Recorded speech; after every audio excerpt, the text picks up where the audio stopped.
What is up, EKN Nation? How are you today? My name is Rob Howden, joined by David Cole. Just about a week out from the Superkarts USA SuperNationals. Cap things off, of course, on Super Sunday, just over a week ago. It's now Monday, December the 13th. I needed a week, David, to sleep and get my voice back a little bit. It was pretty scratchy by when it was all said and done. You and I did a debrief on the event that night. At Super Sunday. At Super Sunday. So we kind of went over everything, but we decided we'd come back and do another one here like we normally do. We'll do our cadet and junior categories today. Tomorrow night, the senior classes, of course, with the single speed and the shifters. We got some guests we're bringing on. We got a guest who will join us today, but time to get back and do this one more time, right? Let's wrap up our coverage of this year's SuperNationals. Yeah, like you said, we kind of did a quick one. Now we can get a little more in depth. We can talk about other drivers that we didn't mention or kind of talk more about how their week progressed. And then, of course, have an interview. Again, it was great being at Resorts World, Las Vegas. Great place to stay. Unfortunately, there just wasn't a lot of traffic, kind of like what we saw at the Rio, where obviously we sat where people came in and would either go to that way to their hotel room or that way to the hotel room or that way to the bar or right there to the bar. So it was a little bit easier to get guests on board. We had a couple people stop by on Sunday, but it just didn't have that same finesse. So we need to get a little bit more in depth and again, talk a little bit more about each category. Let's start by telling you who's presenting the show today, and that's going to be Parolin USA. It all started back in 1994 when former kart driver Albino Parolin decided to move his passion for karting from the track to his small workshop. That's when Parolin was born. Parolin USA is North America's source for Parolin products, and we run a factory team at all the major Superkarts USA, USPKS, and Rock Cup events. The Parolin chassis line for 2021 includes the Invader shifter, the Le Mans Tag single-speed chassis for junior and senior drivers, and the 28-male opportunity model for the cadet classes, as well as the Daytona four-cycle chassis. Get on the chassis that's winning. Drive a Parolin. For more information, head to ParolinUSA.com. All right, DC, first and foremost, I think we'll jump into the by the numbers as we normally do. We got a paddock pass for you. For those of you who tuned in to watch the broadcast on Superkarts USA's Facebook and YouTube channels, obviously the biggest news was the move out to the Las Vegas Motor Speedway. I think all of us were wondering what we were going to see when we got there, but David, I'll give it straight up to Superkarts USA. They did a fantastic job. Huge parking lot to house all the rental cars that everybody had to get. We rolled in, and man, it was just like business as usual, right? They dropped the track in the middle of this parking lot, and probably the best part, you can get to it at the end, the actual lot itself, super smooth. The asphalt took rubber. It turned out to be a really good racetrack. Yeah, there wasn't any complaints about the asphalt whatsoever. No. It was more so the way the track was built, but a little tight. Before we get to that, it was pick up everything. All of the contracts and everything had to be rerouted to Las Vegas Motor Speedway. So kudos to Superkarts USA for being able to pull this off. And it, from the outside looking in, it looked like everything went flawless. There was maybe one or two things that could have been addressed that, again, it was a frantic 30 days getting everything done. But yeah, I mean, picture perfect weather. That helped big time. We didn't have any issues with wind, which we sometimes even had at the Rio. We didn't have any issues with precipitation. It was sunny skies every single day. We had a little bit of a chill one of the nights, but other than that, we really didn't need coats. Maybe a nice little hoodie to put on that you could get from Style Aesthetics. But other than that, you couldn't have asked for a better week in Las Vegas. Yeah, you mentioned all the stuff that needed to get moved because folks obviously coming in here 6 months out, you've got, or even maybe more than that, you've got tent rentals, you've got fencing rentals, generators, lights. All the race directors are up on their scissor lifts. You've got the stuff like for our EKN Cooper Tower broadcast center, our tower. You get the full actual towers that have to get built. They're bringing in different buildings for tech. For timing and scoring for the audio crew. So all that stuff had to get reset, brought back out to a different venue. And then, of course, that site's got to be surveyed and where we're going to put everything. How's it going to shake down? So we'll give some kudos right now to Neil Strickland and his staff, David, literally coming up. When you go to the Rio, they've been there before, right? Yeah, we put this here. the lines are still here, so drop this here. Not so much when you're at a brand new venue. Yeah, it wasn't, and again, the parking lots were shaped differently, so you had to kind of revamp. Stan Bernowski had to revamp the paddock space. Put people in certain positions where they needed to be. Again, it reminded me of the 2015, 2016 when we were out the Westgate, where the paddock kind of was an L shaped and surrounded the racetrack. So, they had experience like that, so they were able to do it. They had plenty of room. We could have done a lot of different ways with the paddock and done different things with, like, say, vendor row or the way the grandstand sat or where we were positioned and where scoring is and stuff like that. So there's definitely a lot of different things that they can review, regarding, now that everything's done. So, but again, it was an A+ in terms of getting everything done. So this particular show, we're going to talk about Micro Swift, Mini Swift, K100 Junior, and X30 Junior. David, what did they end up with? Did you have the number in your article exactly how many drivers they end up having taken qualifying times? I have entry total as 486. Again, we have drivers doing double duty, so you got to go entries. I have 486 as the actual total. I know they talked about over 500. They had cancellations. There were a number of drivers that we saw on the entry list. We even talked about. We even predicted that would be there. Kai Sorensen screwed us on that one. Yeah, exactly. So screwed me really bad. But yeah, anyway, we'll get into that later. But yeah, 486. So it's a good total. And again, still issues with Canadians not being able to come down, people getting ready for the Rotax Grand Finals, which is going on here as well too. People were just kind of settling in, and it just didn't, it was after Thanksgiving rather than before Thanksgiving. So people might have had family plans and things set up. So where this week didn't work out, but again, with all the different type of turmoil that surrounded this event, to have the 486 number in just the 9 categories that they did have, it's amazing. Still a massive race, the biggest sprint karting race in North America in 2021. Yep. 46 drivers in micro, 62 in mini, 46 in KA100 Junior, and 45 in X30 Junior. Dave, that's just a pretty solid cross-section, start to finish. Yeah, really, the only downward of that was the X30 Junior, and I think there you see a lot of international drivers coming over to race that X30 Junior. We used to see a lot of drivers from the OK Junior categories. A lot of the factory drivers come over and race X30 Junior. So I think, you could probably put 10 to 15 number in that range. So that helped eliminate the need for heat race format for that category, where it was just the 45 drivers. So they only had the 3 heat races, no the ABC or D heat groups. So I think we'll see that category grow up. We've got a lot of number of mini drivers that are probably going to graduate, and we'll hopefully get more international drivers once again next year. So I think we'll see that number go back up to that 76 or in that ballpark range. And really, they could probably open up KA100 Junior, do a double to the 88 mark. So it's just timing and how everything's going to shake out. Well, there's only so many spots you can have in the schedule. Unless we go another day, they're not going to go another day.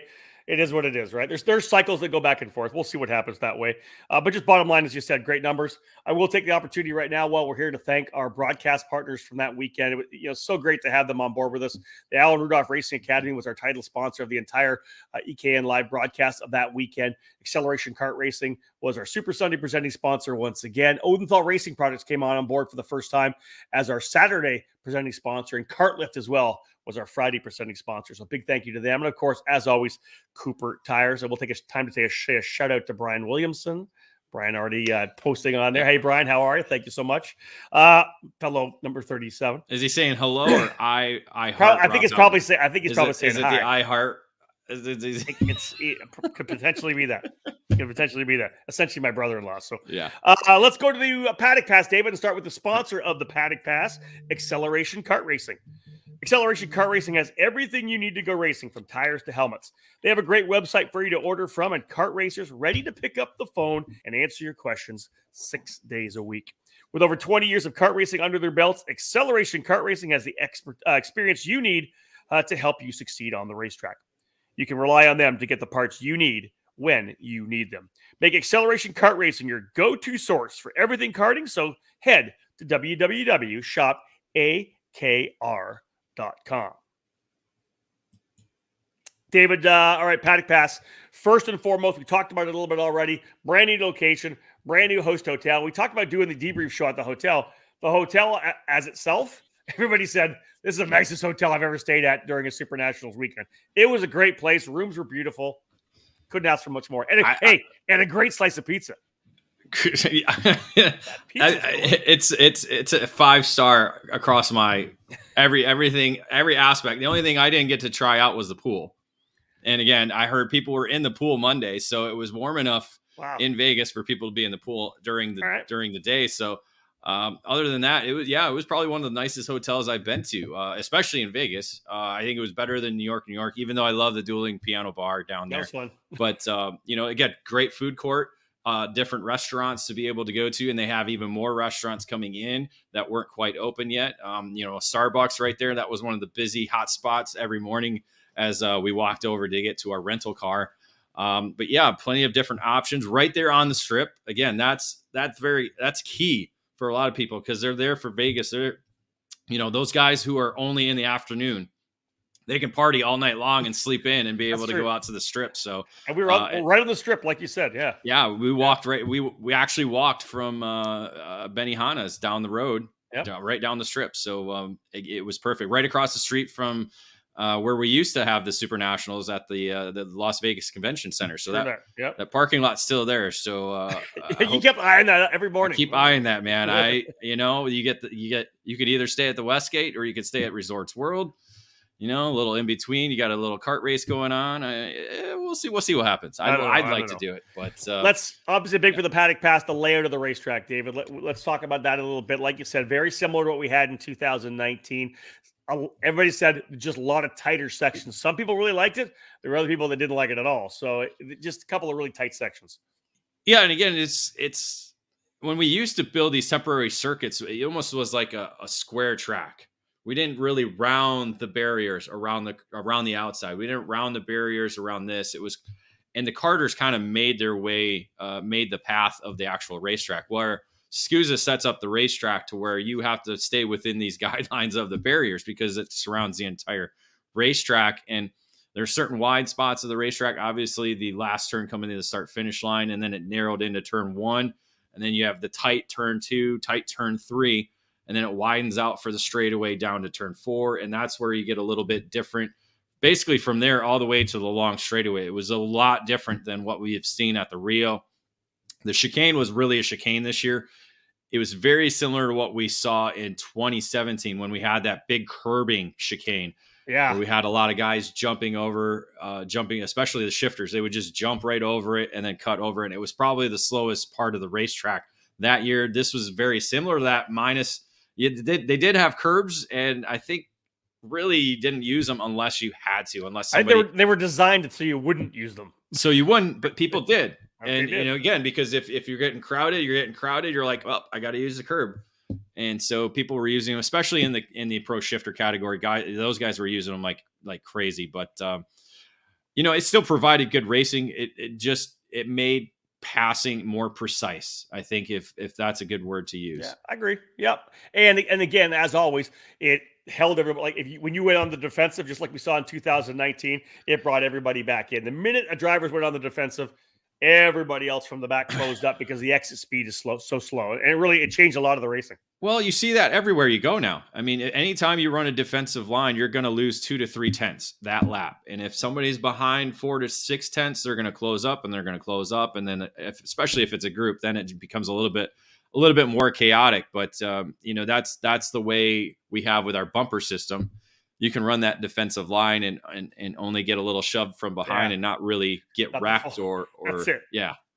Obviously, the Paddock Pass, one of the biggest things was the debut of the Aspen Fuels, the Aspen Sport program. Did you get a chance to talk to anybody about the fuel itself? I didn't hear anybody complain about it, which is obviously the very first step. I think that's the number one thing. I didn't hear anybody complain about the fuel. I think there was some question about, is the fuel causing a problem with, I think maybe some carburation issues on a couple people. I know we saw somebody in Pro Shifter have some carburetor issues. Yeah, Billy Musgrave dealt with that. And so is it a product of just what they did with the carburetor, or is it a product of fuel, the mixture of the oil? Again, a lot of different things lot of different variables when it comes to fuel. But overall, there wasn't, guys raising their hand on the straightaway because they seized an engine or any of that. So that's a good positive. Now, moving forward, we'll come to different climates. We'll come to different elevations, all the different weather. Florida is completely different from what you get in the Midwest, how carburation works with that. So a lot of testing that teams and engine builders are going to have to be doing moving forward. But I think overall, it was a great debut. Again, no major issues that we've been told of or even seen on the week. So there you have it, folks. That is the Paddock Pass, brought to you by Acceleration Kart Racing. All right, David, let's jump into the race report now. I think we should get at it. We will say as we're back here, if you have any questions and you're on the stream here right now, feel free to put them in the comments there. We'll try to bring them into the show, try to answer any questions that you may have. Just feel free to put those in the comments, whether you're watching on Facebook or YouTube. Our race report today is being presented by OTK USA. All over the world, everyone knows OTK is the gold standard for quality and performance. In the United States, OTK USA is the source for all things OTK. From the legendary Tony Kart brand to the race-winning Cosmic and Esprit chassis, and now the new Red Speed and EOS brands, OTK quality is second to none. To learn more about a specific product line or to find the OTK dealer near you, whether it's Tony Kart, Cosmic, Esprit, Red Speed, or EOS, visit www.otkusa.com. All right, let's jump into it now. Let's go X30 Junior. And as we have done throughout the season, we start with a headline. We'll fill the story in for you from there. For those of you ready to talk about the predictions and how David did not win this year, the predictions, we're going to wait till the very end of the show for that. I will say this, David. You messaged me. You messaged me when you came back and kind of looked at the numbers and said, you kicked my ass. And then you a little later said, you actually didn't beat me by much. No, I had a couple positions in the wrong person. So I gave you more points than you should have had, which, I didn't fudge the numbers. It's just clear, accounting error. It happens all the time. So it was close, but again, it was, basically boiled down to a couple picks that you made that set yourself. I picked a couple of winners. I picked a couple winners as well too, but you picked easy winners. We'll get into the that's later on. That's later on. All right. The headline for X30 Junior: 13th different name added to winners list. That is cool. It is. And again, this is one of those categories that you could have picked a dozen of drivers, if not more, in this category. Yeah. As we, again, a smaller field this year, but again, a number of different drivers who could have been in contention and were in contention, including top qualifier Noah Baker. Noah Baker came out and set fast time in the X30 Junior category, ahead of Jeremy Fletcher and Justin Ataconis. But it was Jorge Ortiz who came out with 2 victories in the opening 2 heat races. Indeed, yeah. So coming from the 5th position, going up and scoring those 2 victories. Unfortunately, he got a pushback bumper penalty, which dropped him down to the 11th spot in the 3rd heat. And that victory went to Jeremy Fletcher, who again ran, where's his positions here? 7th, 11th, and a 1st. So a little bit of a mixed bag of results for him. And so all this mixing up of the results put Justin Ataconis on the pole position for the Super Sunday main event, with Noah Baker lining up in 2nd, Jorge Ortiz in 3rd, Max Garcia in 4th, and then Jeremy Fletcher in the 5th position. I just actually rewatched these races before I came back on. I've watched them. Obviously, I watched them when I called them. I watched them again when I did the live show, which will be on MAV TV in January. And I also then turned around and had to watch them again, just to get myself dialed in. This race, David, I thought was fantastic. And I think the winner of both races is the guy joining us today. Jeremy Fletcher is going to be joining us a little bit later on.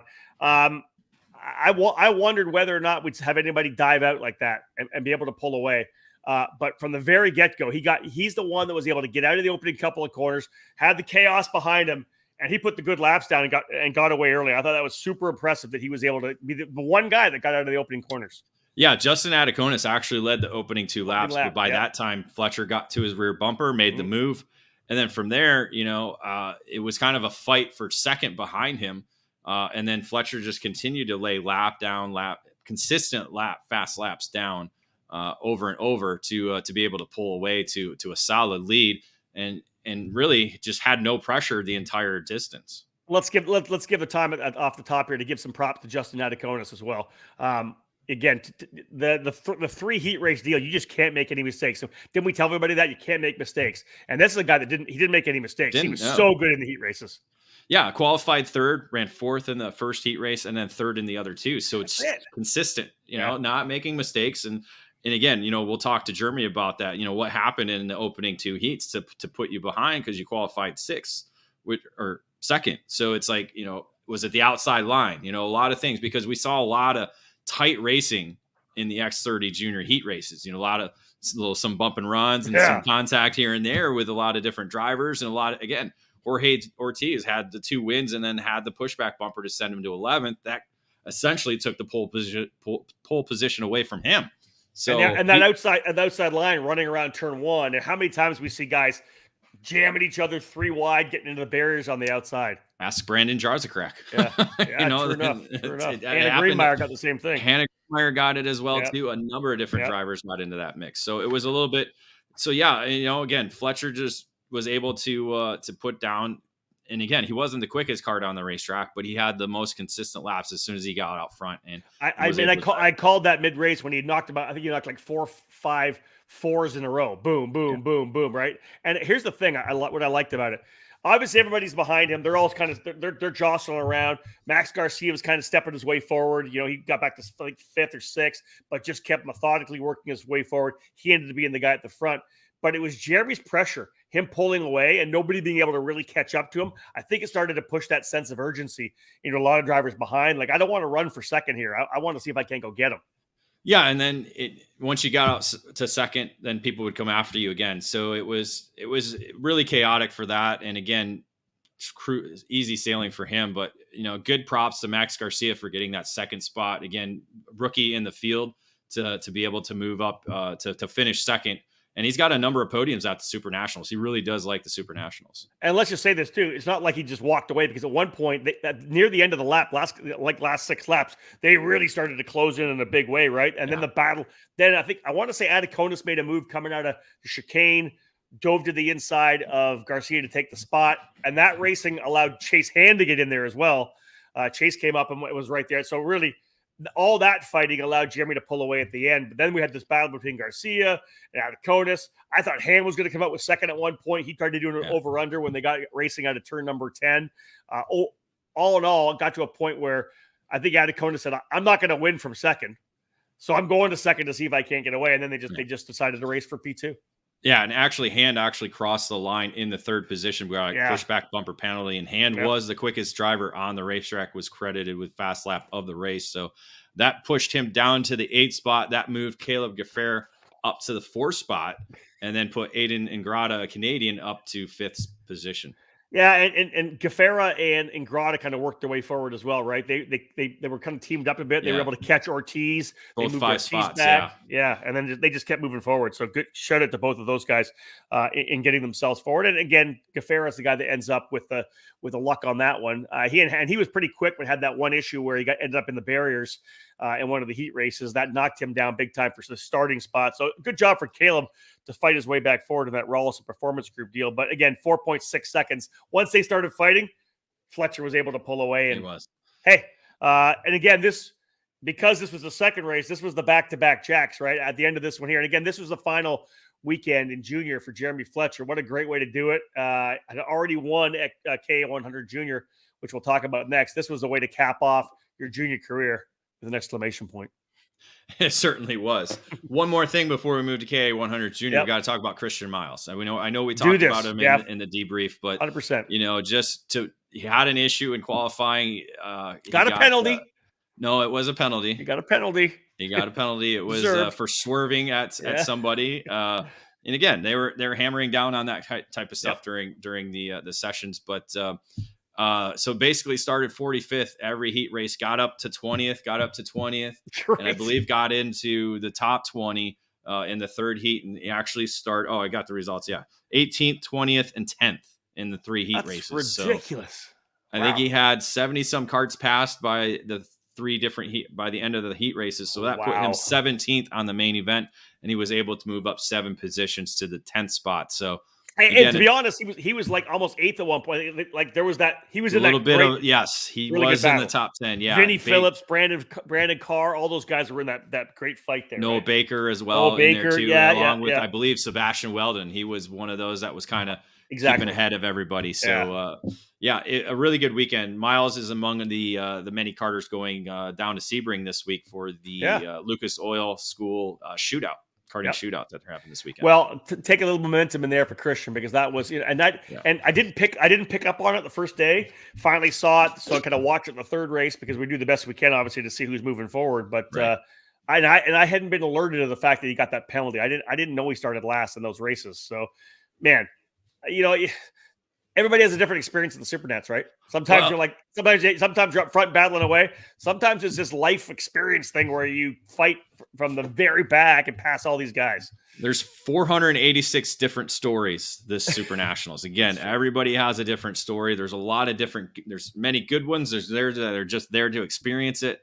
There's some that are, heartbroken on the way they performed or some issues that happened. We saw a number of drivers, getting wrecked on the opening lap of the main event. That's just, you work all year and all week for that Super Sunday moment, and it's gone in a blink of an eye. So again, a lot of heartbreaks, but a lot of cheerful and enjoyment for a handful of drivers leaving the week.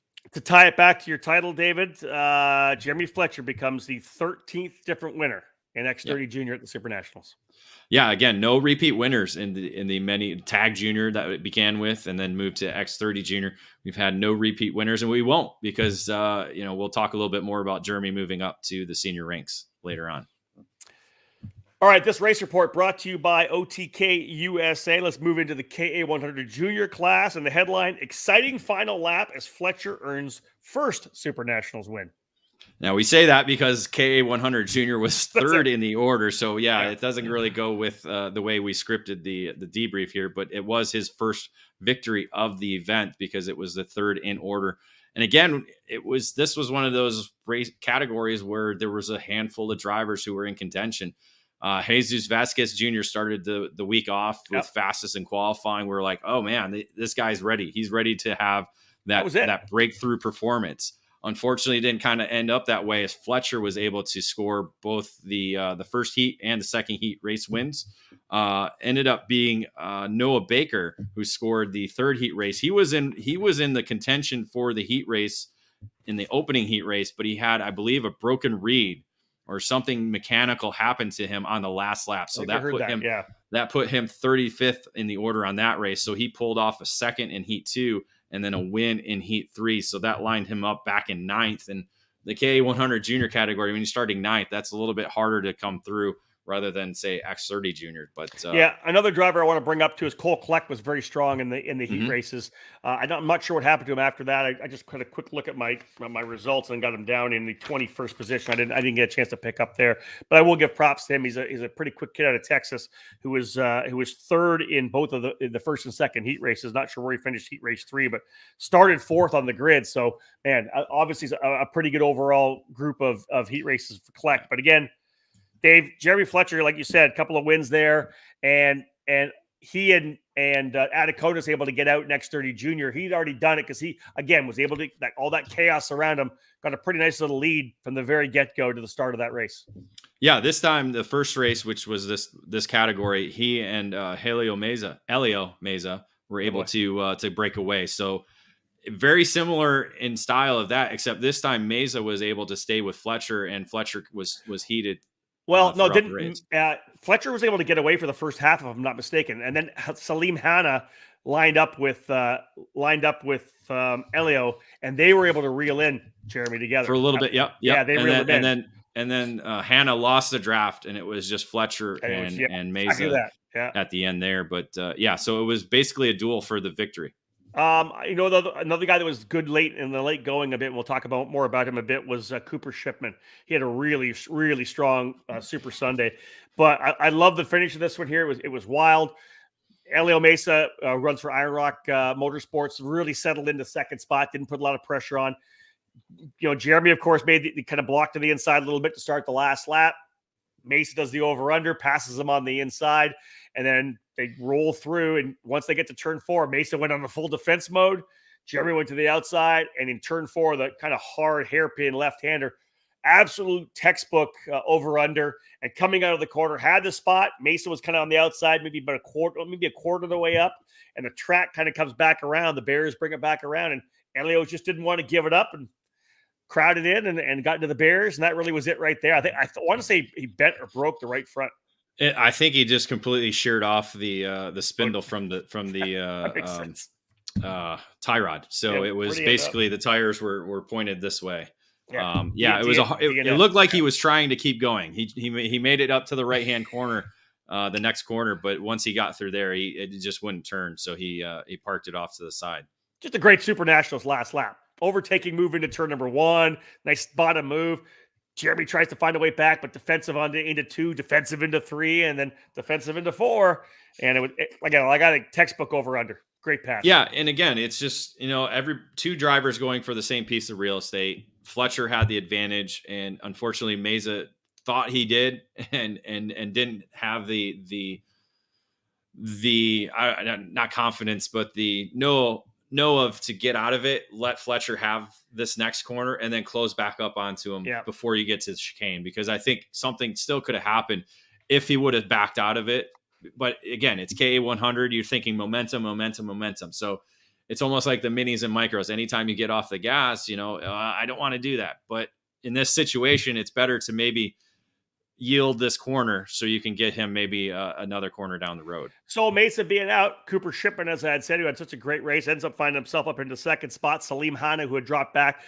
Hanna had dropped back from Elio Mesa and then got in the fight with Shipman. And I think was Christian Cameron right in that fight as well at that point? Was he close enough to be in the fight? No, not yet. No, not yet. Yeah. Okay. Shipman actually was quickest on the racetrack, was able to score, put down the fast lap of the race, but let me look at the lap chart real quick again. I was going to go back. It looks like Cameron was about 2 seconds behind.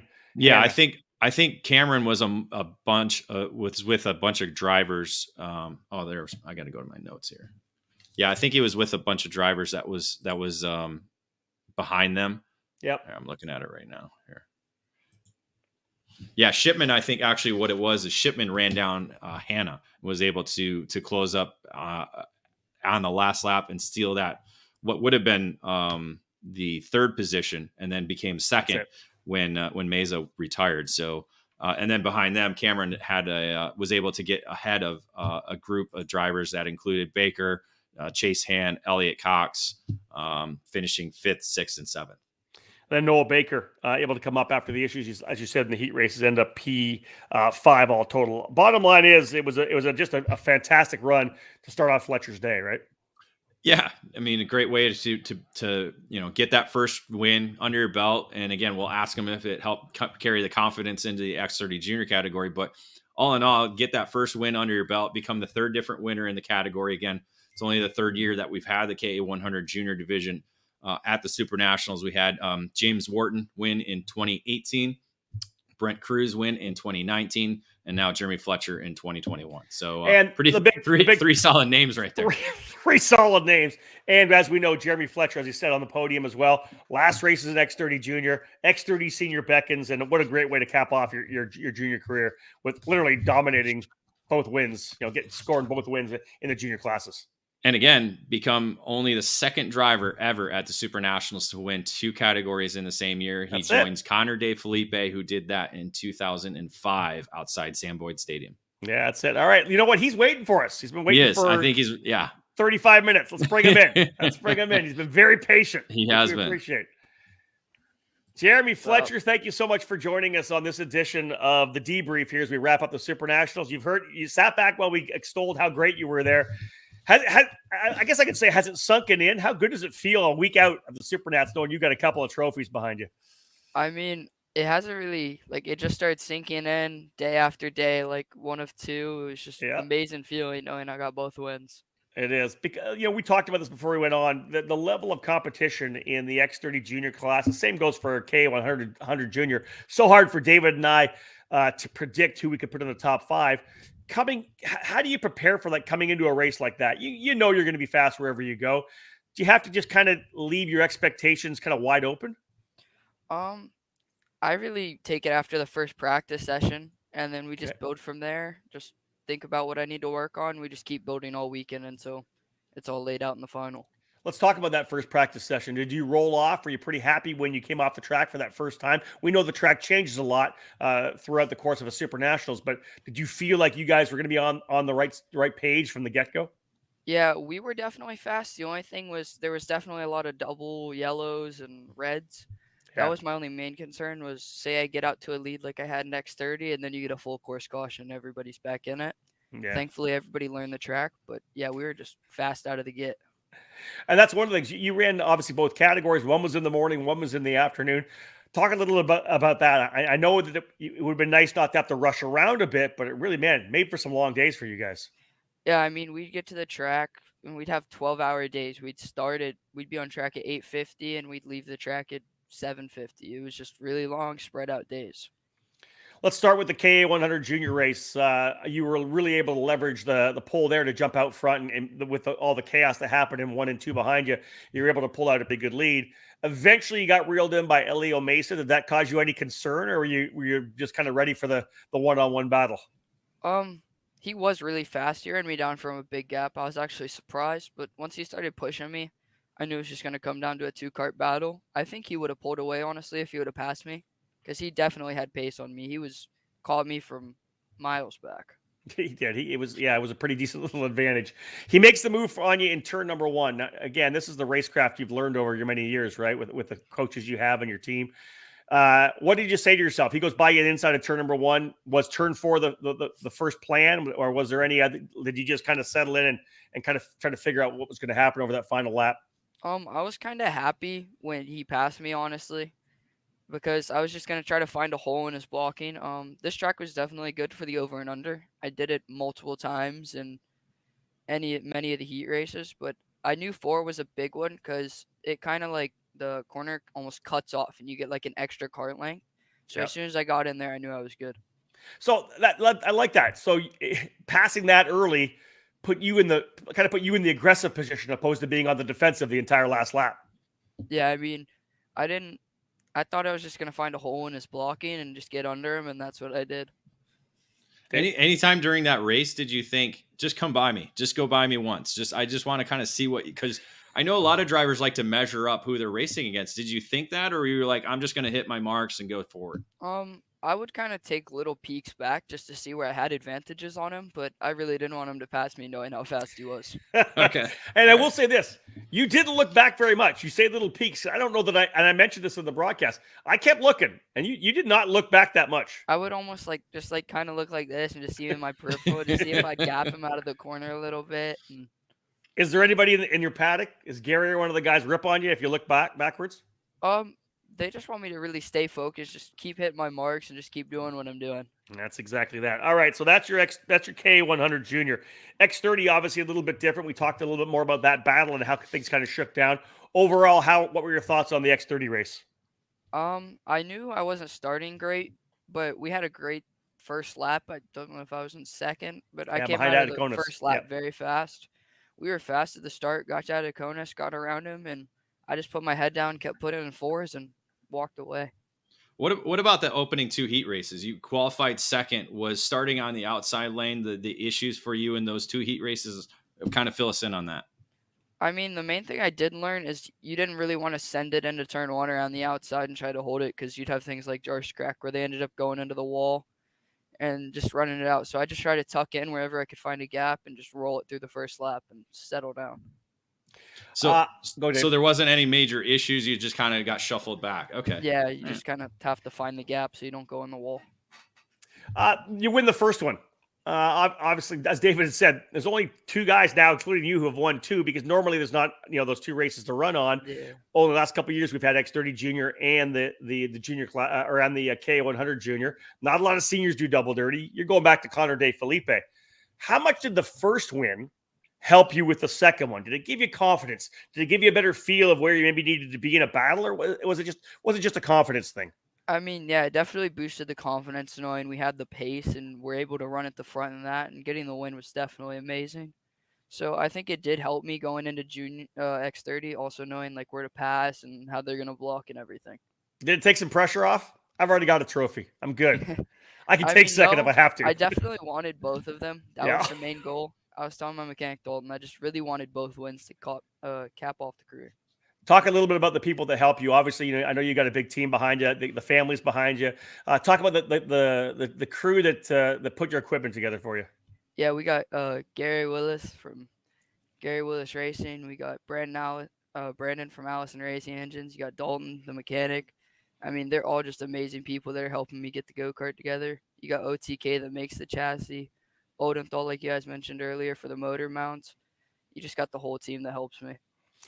So now the move's to senior, right? Like you said on the podium, man. These are my last junior races. I've got 2 big wins. I called it the exclamation point on your junior career. How excited are you to dive into run against the Norbergs and the Jarsacracks and the Greenmeyers and everybody else in that field, the Massiminos, you name it, like the huge field of senior drivers? Are you pretty pumped to get at that? Yeah, I mean, I'm definitely excited. I think it might be a different type of racing, maybe a little bit more calmer and more smarter moves. But other than that, I'm ready. Well, listen, man, just obviously tremendous to see the way you're able to do it, and for me to pick one of those races. Thank you very much. I'll take that prediction. I appreciate. I was able to beat David because of you, Jeremy. Thank you very much. Oh yeah, there it is. David, any final thoughts for Jeremy? Yeah, one more about the SuperNats. Which did you prefer? Did you prefer the morning sessions, the way the track reacted and how the conditions were, or did you prefer the afternoon a little bit, as the sun was going down and then under the lights? I liked under the lights because it made me feel like I was going faster. Perfect. Yeah, that's what I would expect. But I like under the lights too. Did the track? Obviously, you have different tires for the different categories, but did the track change a lot for you going between? No, I mean it just got a little bit colder, so we were just playing with tire pressure, and that was about it. All right. So what's 2022 look like? Where are we going to see you? What programs do you expect to be racing? Are you still with Gary for next year? I would assume you are. Just give us a little preview of where Jeremy Fletcher is going to be next year. Yeah, I mean, we're going to carry the exact same team and just keep this roll going. First race will probably be Winter Tour. We'll start off the series with there. Then we have USPKS. We're going to run all of that. More than likely all the SKUSA stuff, some rock. We're just kind of flow through the year and just keep progressing as a senior. All right. Let's do a preview. Where's your first senior win come? Is there a track? Is there a series? And you could say Winter Tour. Hopefully Winter Tour. Hopefully Winter Tour. That'd be great. I love it. Dave and I love watching these junior drivers jump up to senior and get a feel for what it's like. And you're right. It is a different kind of racing. There's a lot more respect. It's pretty aggressive, as you know, but it's more precise, I think. So overall, I think you're going to fit in really well. You've never lacked the aggression or the precision moves. So we expect you to do really well. Thanks for joining us here on the debrief. We really appreciate it. Thank you guys for joining or inviting me to the show. No problem. Great to have you, buddy. So there he is, folks. Jeremy Fletcher put his name in the Superkarts USA record books. Connor De Felipe, David, part of the record book as the most wins. 4 wins at the SuperNationals. Kip Foster and Billy Musgrave with him at 4 wins. Also, like you said, the only driver until this year to win 2 races in 1 year. He won, I believe, Junior Intercontinental A, the JICA class, and ADCC Junior that year. And even though we've had this KA 100 category and 2 junior classes for the last 3 years, first guy to do it, Jeremy Fletcher. Oh, he could be the first guy to do it back-to-back years. He could Whoa! run KA 100 senior and X30 senior next year and win both. I mean, and then be a 4-time. Wow. I mean, that would be very historic. I'm not going to predict that because obviously if I predict it, it's not going to happen according to Don't put Derek that Lang. evil on me, Ricky Bobby. No, not going to do that. Not going to do that. All right. That's it. Jeremy Fletcher. Back-to-back jacks in X30 Junior and KA 100 Junior.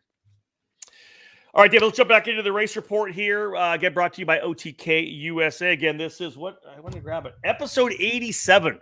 87.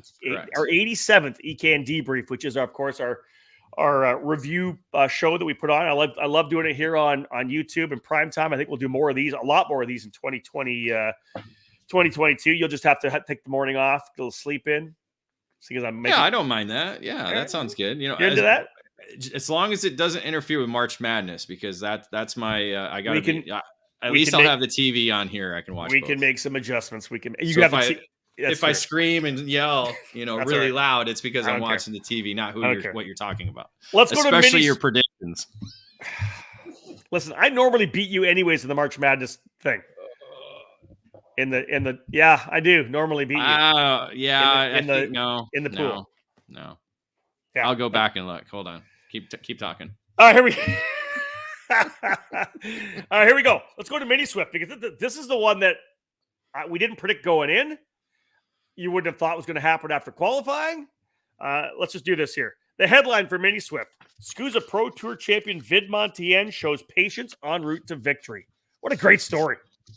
We saw. We'll talk about a little bit patience later tomorrow in tomorrow's episode as well. But when you're looking at the junior categories and cadets, this was one about patience. This category certainly was because when you talk Enzo Vid Montien coming in as not only a Pro Tour champion but also the USPKS champion. We said in the predictions, he just didn't seem to have that speed and that confidence at the end of the year as much as he did at the beginning, but still got both championships under his belt. So we weren't looking at Vid Montien as one of those drivers to make a statement. And he didn't have a huge performance at the Rock Vegas race either. Exactly. Yes, which was my mind was well. that thing we're looking at, right? So again, Vid Montien somehow got put into the slower group for qualifying. So that in alone itself made it a big hurdle to get over quickly. And that was, something that he had to contend with because again, he qualified 23rd overall in a field of how many we have? 67 drivers started or qualified 23rd overall. So that was again, so it's like, the only way to go is forward. So that in itself was good. But again, when you're talking about the round robin heat races that you have where you're facing different groups of drivers, all 3 rounds of heats, you got to have that patience. And again, that consistency, just like you talked about with Justin Adiconis, who started X30 Junior on the pole position. You got to stay clean, but you still got to be able to move forward or at least hold your position. And that's something Vid Montien was able to do.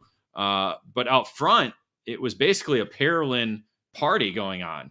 No doubt. We had Vivek Canthan come out as the top qualifier, able to set fast time in qualifying for that group. And then it was Oliver Kinmark, who was the top driver in all of 3 of his heat races. So he came away with 3 heat race wins to score the pole position. Yeah. Other heat wins included Oliver Weldon scoring the B versus C, Asher Osteen in B versus D, and then another Parolin, Christian Costoya, winning. So 4 Parolin wins in the 6 heat races. And throw in Tyler Roberts as well. There was a lot the Parolin guys were up front for sure. They had that cadet chassis is strong, and they had a super strong run through the heat races, as you had said. And with Weldon in there too, I thought that was interesting, kind of how it all played out. But then, of course, we go main event racing. And this one in my mind was so much fun to watch, and I really wasn't surprised how it kind of shook out as kind of things played out. I would have, had you asked me on going into the race who was going to win, I would have said Oliver Kinmark. Yeah, it seemed to me like he was able to make passes at will. He was able to put himself where he wanted, and I wasn't surprised when he and Weldon were out by the halfway point of the race with a nice little advantage. Yeah, and again, though, they were racing at the same time of day as what they've been used to all day long, so there really wasn't much of a difference for this category itself. So you would think it'd be the same as what we saw in the heat races, would be the same drivers that we see dominating or at least be in the front group racing on Super Sunday. But again, there wasn't a lot of patience by a lot of the other drivers. There was a lot of jostling for position and trying to be that top driver in the lead group. Yeah, and again, that's exactly that, because Weldon would eventually go by. They started battling, and as they started battling it out, really, again, that the guy that played that aggressively was it Vid Montien. He was able to great start, getting himself in a position. They were battling. He was, I think, was he in the lead by halfway? Yeah, just after halfway. I have lap 13 is when he got into the lead. Yeah. He started ninth. So just again, got through the opening laps, got into the top 5 by about the halfway mark. Because again, it was only 20 laps. It was only a 20 lap race. Got inside the top 5. And again, like you said, they were just jostling for position, and it kind of just opened up the door for him to go into the lead. And he got into the lead, little bit of challenge with Weldon, because so once Vidmontien got up there, Weldon kind of was the aggressor, was the attacker going after Vidmontien. Yeah, and I remember it was Weldon and Oshin and Kinmark all lined up at one point to reel him back in, right, to get back into him. And I know that I have in my notes the Weldon closed with 2 to go, and then he made a move in turn 4. They finally got there, dove into turn number 4, and that brought Kinmark and Oshin back in again because, of course, they slowed up on the exit, and boom, they were right back on him again. So yeah, that move basically gave the win to Vidmontien because it wasn't a successful move for Weldon, and then it also brought everybody else back in. So it was kind of what we saw with Fletcher, everybody racing for second, except this time it was only 2 laps to go. Yeah, and it was like, guys, we got to go, and it just didn't happen. It just didn't happen. So. I got so Enzo took back the lead at the start of lap number 19, and then Osteen pinched Weldon into the barrier on the exit of turn number 2. Coming out of there. I'm trying to think where. Oh yes, the pitch. They were coming down in. That's right, coming into turn number 1, and it looked. I think that Weldon might have been able to stay with Vidmontien, but right down. Pinched down. It was Oshie coming down. They went all the way down to the apex, and Weldon still got the pass done, but wasn't able to complete it in turn number 2. Yeah, so that essentially was the winning move for Vidmontien because it was a little bit, just there's not going to be enough time to reel him back in. So, as we talked about, a great way to cap off his junior career for Jeremy Fletcher. This is a great way to cap off the cadet career for Enzo Vidmontien, because I believe he's going to be moving up into the junior ranks come 2022. So Pro Tour Championship, USPKS Championship, SuperNationals victory, major for him and Bennick. Yeah, what a year for both Enzo Vidmontien and Team Bennick, as you had said. Vivek Canthan ends up finishing in the second spot. David Oliver Weldon third, Jack Isla fourth, and Roman Kamiab, right? Counting around your top 5. Yeah, we had Kinmark with a pushback bumper penalties, and then 2 penalties, and then Asher Osteen with a penalty as well too. So they were on the podium at 3rd and 4th, but they were knocked down because of penalties. So you mentioned Tyler Roberts, so he got the. Sorry, I had to move this over here. A 7th place finish, just behind Cash Perkins on the Merlin, moved up 12 spots. So a good Super Sunday performance by Cash Perkins. Yep. Osteen moved down to 9th behind Rodrigo Siebra. Okay. Yeah, I met Rodrigo on the way to Starbucks in the morning one day. Good kid, great personality, and being coached by João Barbera, the noted sports car racer too. So they're from Portugal, and had a chance to talk to him. Took a selfie with him in line at Starbucks. There you go. Super good kid, no doubt. Yeah. So Asher moved down to the 9th spot, and then Christian Castoya ended up coming up from 20th to the 10th spot with fast laps of the race. So, and Castoya, if I'm not mistaken, he might have been the fastest driver in the first qualifying group, the slower qualifying group. I think he had provisional pole when we first started. I think maybe. I think you're right. I think he was just a little bit quicker than what Vidmontien. Yeah, he was quickest in the slow group ahead of Rodrigo, with Enzo Vidmontien in the 3rd spot in that. Ends up in the top 10. Yeah. All three of them. All three of them. That's right. All 3 of them. So again, kind of like the Ron White. one year you're winning the LCQ, the next year you're winning the SuperNat. That's right. Yeah. And I will say that Rodrigo did tell me that the engine kind of fell on its face a little bit for the final. That's what he had told me. So good to know that. Still moved up 3 spots though. That's it. But again, as you said, big win for Enzo Vidmontien. And what a way to cap off the season. A couple of championships. Exclamation point with the Supernats. Well done. All right, continuing in the race report brought to you by OTK. Let's go to Micro Swift. And again, another driver who did the same thing as Vidmontien to a certain extent. What a way to cap off the season. Harvick and stellar 2021 season on top of SuperNationals podium. Yeah, stellar year for Keelan Harvick. Again, across the board, beginning with Superkarts USA Winter Series Championship, going all the way through the season, winning at a number of different events, both 2-cycle and 4-cycle, a number of championships to his credit, but a solid season. And we thought Harvick was going to be the guy because I believe he was quickest in nearly every single practice session, but Ethan Tova was able to lay down a flyer in qualifying to be able to finish the time session in the first spot, with Ashton Woon in the second spot. So we had 3 nitro karts in the top 3 for qualifying, with Tovo, Woon, and Harvick.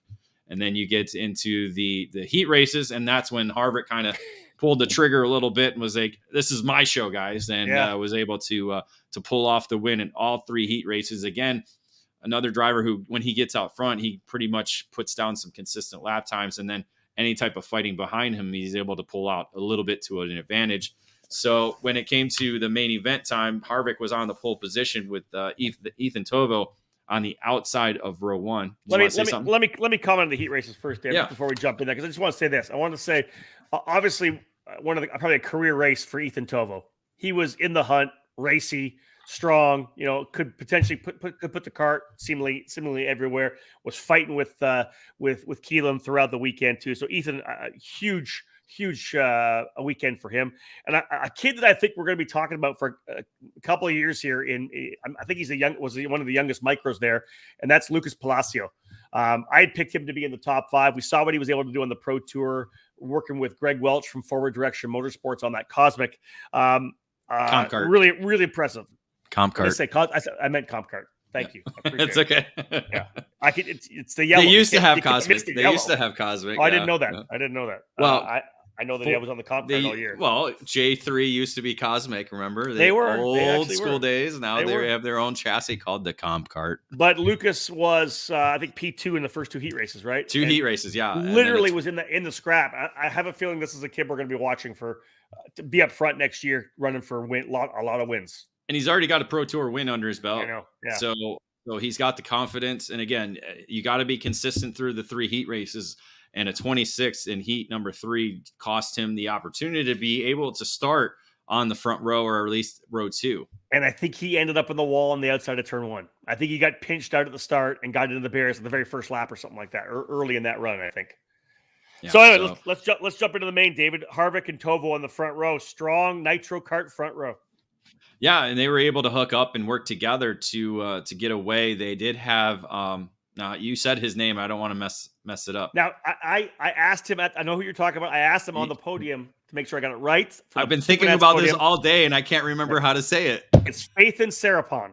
Faithan Sarapon.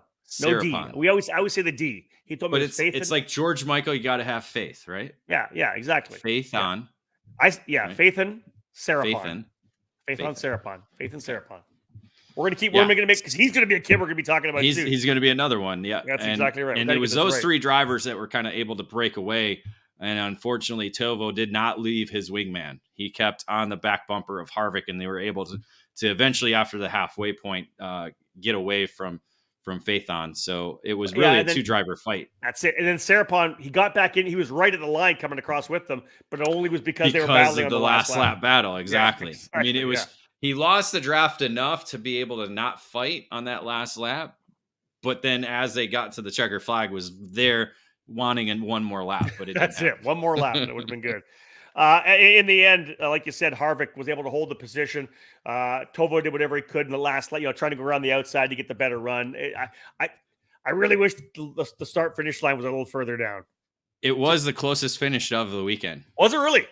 53 thousandths of a second. Nice. So just a little bit of a narrower gap than the one we'll talk about tomorrow. Jackson Porter, quick all weekend. Right, I thought it was a really good weekend for Jackson Porter. He was right in the fight there, and an Ashton Woon, who I think we knew would be part of the fight. Ashton ended up coming home in P5. Well, Porter actually qualified 31st, so he was able to move his way forward. Got 18th, and 23rd to be able to start in the 19th position. He started 19th and finished 4th. So moved up. He was a hard charger of the race. Was able to move up 15 spots into that 4th position. Wow. Aboard the Bennett. So a good showing for Jackson. Again, Jackson we've seen at the Challenge in the Americas.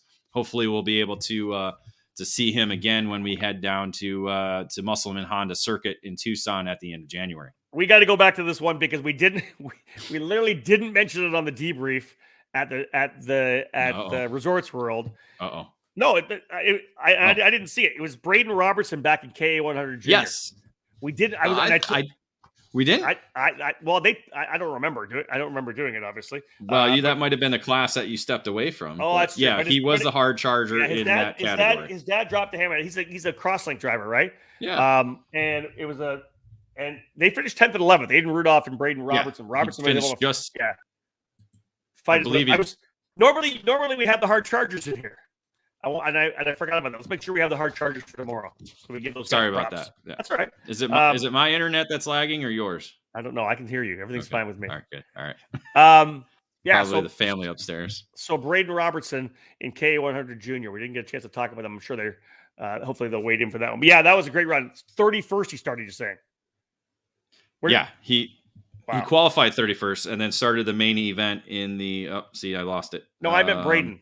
19. Oh, Braden. Yes. Braden. Sorry. Because he passed a ton of guys. I'm pretty sure we talked about every hard charger if we mentioned their name in the one there. But yes, I did not put it into our debrief here. I'd like to get a title name for the hard charger. That's something we got to work on. Do we need a sponsor? Do we need a hard charger sponsor? I think we need to just so that way we can plug that in. But 32nd, qualified 34th. Had a 39, a 39, and an 18th. So he started the main event in the 32nd position. That's Braden. So maybe he just likes to drive on Sundays. Maybe that's what it is. But either way, it was a very strong performance for him. Up 21 positions, and like you said, behind Aiden Rudolph, the other crosslink competition driver. Well, so that's essentially with 20. That's almost a cart a lap. Yeah. Right. So that's awesome. Yeah. Well done for Braden Robertson there. That's solid. Otherwise, that wraps it up. There we go. Harvick with the win. And again, Harvick winning the USPKS. Yes. CKNA Grand Nationals. Both the Spring Nationals and the Grand Nationals. And then he wins the SuperNats. And along with the SKUSA Winter Series as well, too. Yeah. So he wins the biggest 4-cycle race of the year and the biggest 2-cycle race of the year for that mini category, cadet category. So yeah, Keelan Harvick, tremendous job. Ethan Tovo, like I said, shout out to Ethan for doing a great job, and Faith on Sarah Pond as well for being right in the fight. There you go, folks. That's your race report. No, we didn't. A couple more names. What do you got? Yeah, no, we didn't. I was just say Ashton Moon 5th. We didn't mention. I the did. Top I already 5. said that. Oh, okay. Sorry, my bad. Hey, Jackson Porter. We just talked about Jackson Porter. I'm dealing with this. You're cutting out, so I'm trying to figure out if it's my internet or if it's your internet. So must be mine because you're not cutting out on me. Okay, good. Then it is probably yours. All right. Then we're good. It happens. But yeah, again. Hey, I said it in our outlap. This category was pretty calm. Did not have a lot of major issues. No, and kept everything clean throughout the week. So keep doing that, Micros. Yes, keep doing that. Keep doing that. You be you. You be you. All right, David. Let's jump into the Constructors Championship for these particular 4 categories. I'm surprised Parolin doesn't have one, with how good they were. But Tony Kart with 2, Bennick with 1, and Nitro Kart with 1. Yeah, it was, as we'll talk about more tomorrow, but pretty diverse aside from Jeremy Fletcher in these 4 categories getting 2 of the victories. So a good a good mix of chassis brands. And again, like you said, Parolin was among the good brands throughout the week, especially in the mini category. We had a number of nitros in the micro division as well. Bennick's were doing doing well in both categories, as we said, with Jackson Porter in the micro division and Enzo Vidmontien in mini Swift. And again, a number of OTK karts out there in the junior divisions as well, too. Lots. But Kart Republic runner up in X30 Junior with Max Garcia. So a number of different brands up there. That's right. What's that? Yeah, on the Willpower kart made by Kart Republic. So that's it. Number of different brands up there. I'm looking at I think it was mostly OTKs up there. Yeah, we had OTK for the top 6 with Elliot Cox. Great. That was the best performance I've seen. I said that in our debrief at the hotel. Best performance I'd seen all year by Elliot Cox to finish 7th. Again, another driver on the Willpower kart. That's right. All right. Predictions. David and I made a bunch of predictions. Do we have to show these? Yeah, let's get some graphics up here. Where do you want to go? What do you want to just throw back it to up? the top? Let's go back to the top. X30 Junior. X30 Junior. You should I go first since I'm not going to win total wise? Yeah, you go first. Well, actually, we'll go by who was best in class. I like that. So I like that. X30 Junior. You had 6 points. Let me pull up the spreadsheet here. Who did I have? I picked three. I picked three of them. So you have four of the top. I have four. I have it listed as four of the top five. Fletcher, Ingrata, Garcia, and Gaffer. And I got Gaffer in the right spot. And you have Gaffer in the right spot. Yes, you do. But if we click over to me, so did I. Yeah, but you don't have Vinnie Phillips, so I won the class. Yes. So you had one more top 5 pick than I did. So you had 6 points in this category compared to my 5. So it was, again, a good competitive category for us. That was solid. That was 100% we both solid. picked one driver to finish in that correct position. So not bad. That's not bad. That was actually pretty impressive, actually. Listen, David, for everybody who throws us under the bus. Yeah. Literally we get in there you're wrong. How do you not pick me? Blah, blah, blah. I thought I did pretty good. I'm pretty happy there. Yeah, I think we don't look stupid. Well, hold on. Other than Master Shifter, this was the one category where we picked the most top 5 finishes. So you had 4 and I had 3. So it's pretty good. Now we'll get into a bad one where we're a really, really bad one for me and a not so good for you. So K100 Junior. Yeah. You had 2 of the top 5. Oh, by the way, I go back. I told Jeremy I picked him to win. I obviously didn't pick Jeremy to win. You didn't pick pick him for second. We both picked Kai Sorensen to win, so I will correct myself there. Yes. I'm dumb. It's okay. Yeah, but it obviously helped give him some what do you call it? Yeah, but so here you only had 2 correct. Can you pick them out?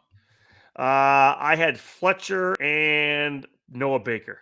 Correct. So those were the 2 drivers. But I had Baker in the right spot. No.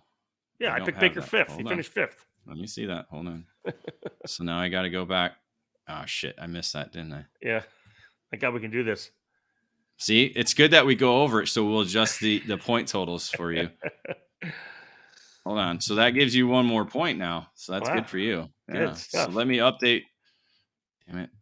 Now I got to update. All right. So you had 3 points in this category. We'll show you my dismal selections here. I had Elio Meza in the second spot. I would have gotten 4 points for that. He would have.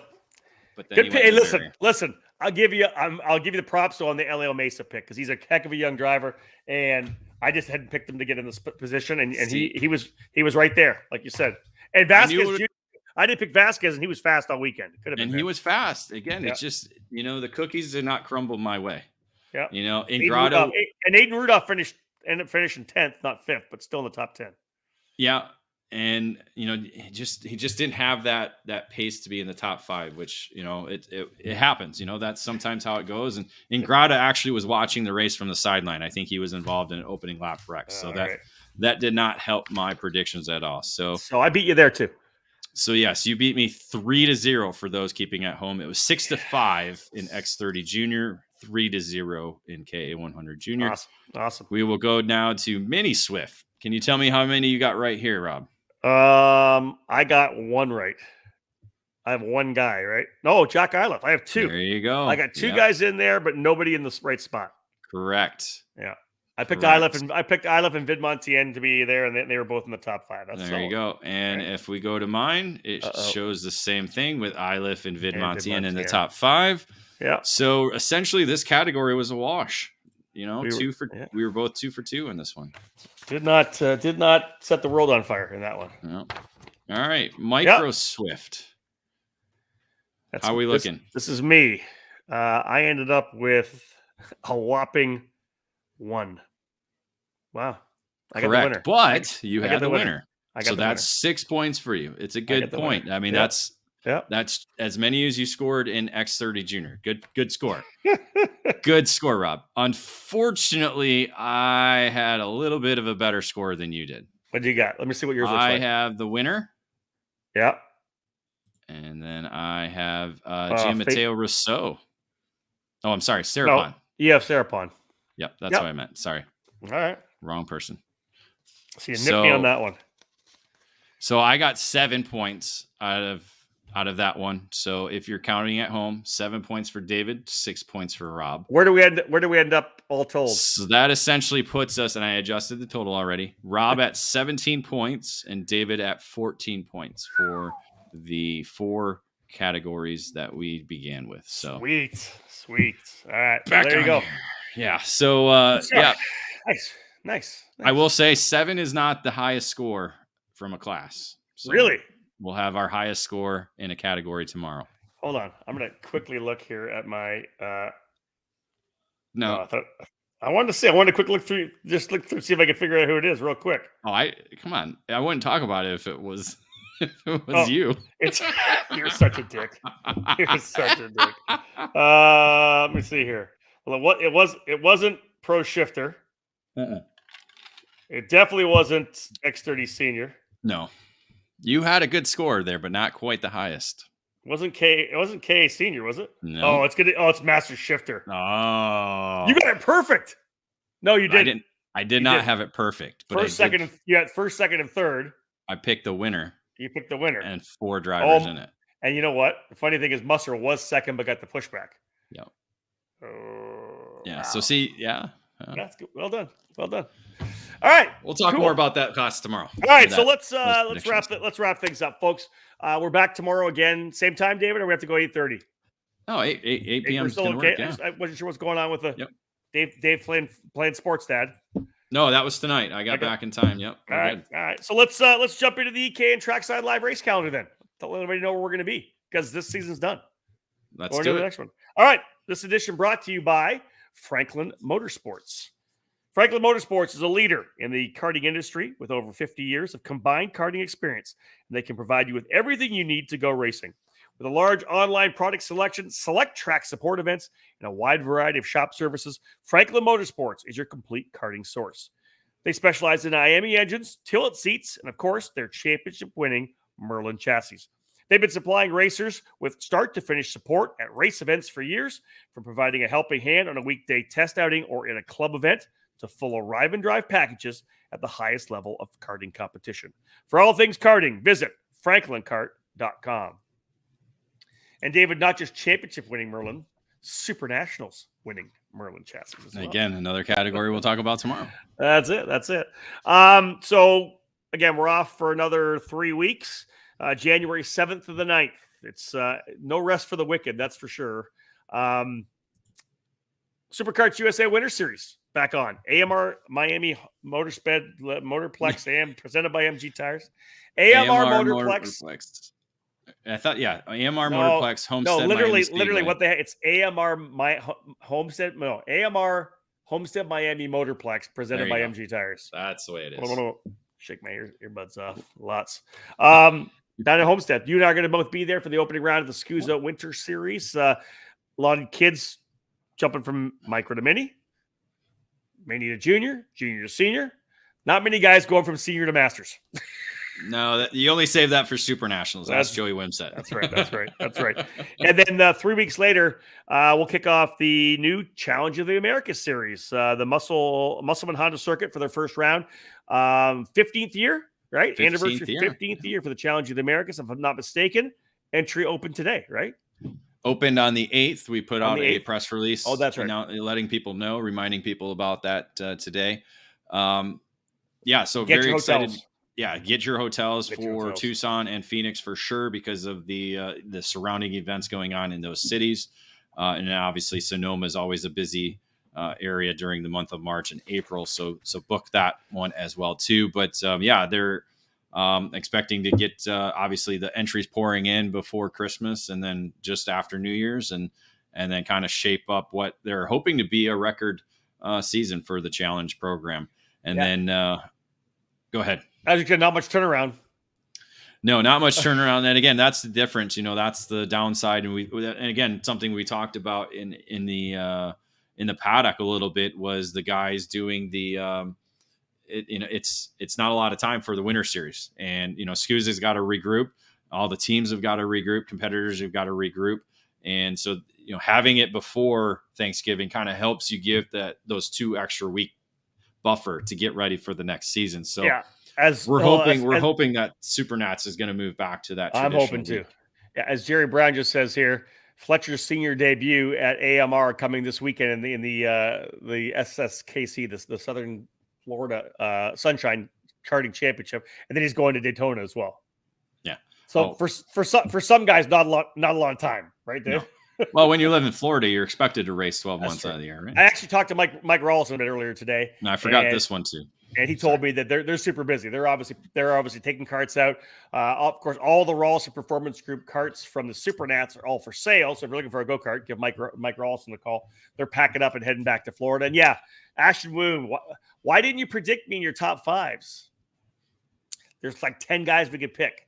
Hopefully it motivated you, Ashton. It's better because he finished top 5. That's why I wanted to mention that a little bit earlier, because I didn't know about the top 5 breakdown. Sometimes we don't pick guys so they do finish in the top 5 or even win, as we heard from Derek Wang on the podium. Yeah, you did get folks. If you didn't watch X30 Masters, the podium, Derek Wang in his victory celebration speech, his celebration, lambasting David Cole. I think he called you the 5th best editor of assistant editor. That would have been better than assistant editor. Assistant to the assistant. Let's give a shout out here to Rob Dutton. Thank you so much. Appreciate the kind words. Thanks for everything you guys do in the karting community. Appreciate it. That is awesome. We appreciate it. What else we got going on? Oh, here's one here. Thanks, David, for having Gia Matteo. Unfortunately, we wanted to correct a problem and change the setup for the final. Not the best decision, so we could not hold down your points. Gia Matteo Rosso. Next year, buddy. Great driver. Great young driver. He was fun to watch. Tour champion. Yeah, fun to watch him this year. Gia Matteo Rosso is a tremendous little young driver, and I love it. Running number one, too. One more final thing. I'm waiting for the pictures to come. I actually messaged AMR Motorplex about it. All the new updates and upgrades are going to be there. They're done. They should be completed and getting ready for that Sunshine State Karting Challenge event that will be coming up here. I think this weekend was it? I think it's this weekend. Yeah. So we're waiting to get the official photos from them and be able to publish those on social media. Show everybody the grass that is growing around the racetrack. I want to see that. Yeah, the new curbing and the new the rumble strips on the exit points. Well, there's some good information to cap off this edition of the debrief. This is number 1. We got another one coming tomorrow, 8 o'clock tomorrow evening. We've got all the senior categories, the masters categories as well. David, who we got? We got a couple of guys coming in, right? I hope to. I haven't contacted them yet, but all right. It should be easy. I thought you had those locked in already. I got busy with, again, we got the Rotax Grand Finals going on, so I was trying to get that coverage done that I got to publish in a little bit later. Yeah, we're going to try to we can't get Derek Wang because he's actually there right now. That's right. That's true. Yeah. So he'll be sleeping, so we won't be able to get him.